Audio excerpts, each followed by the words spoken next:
Hello everyone, this question appears in Class 6 NCERT chapter of Playing with Numbers. This is fourth question of its exercise 3.7. So the question says that determine the smallest 3-digit number which is exactly divisible by 6, 8 and 12.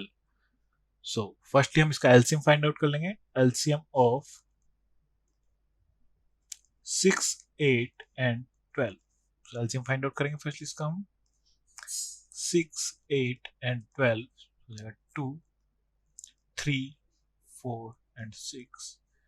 Then again 2 से करेंगे. So 3, 2 and 3. Then 2. So 3, 1 and 3.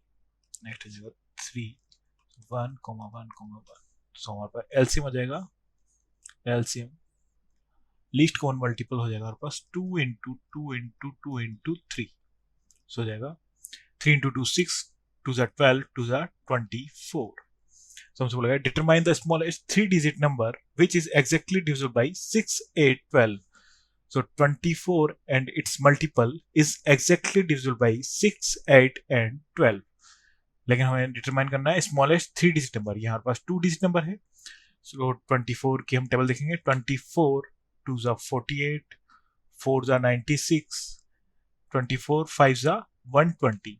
सो इसका fifth multiple हो जाएगा हमारे पास 24 into 5 is equal to 120. 4 time multiply करेंगे तो 96. ये 2-digit है और हमें स्मॉलेस्ट 3-digit नंबर चाहिए. सो इसका फिफ्थ मल्टीपल हो जाएगा 120. सो 120 is the smallest 3-digit number which is exactly divisible by 6, 8 and 12. Thank you.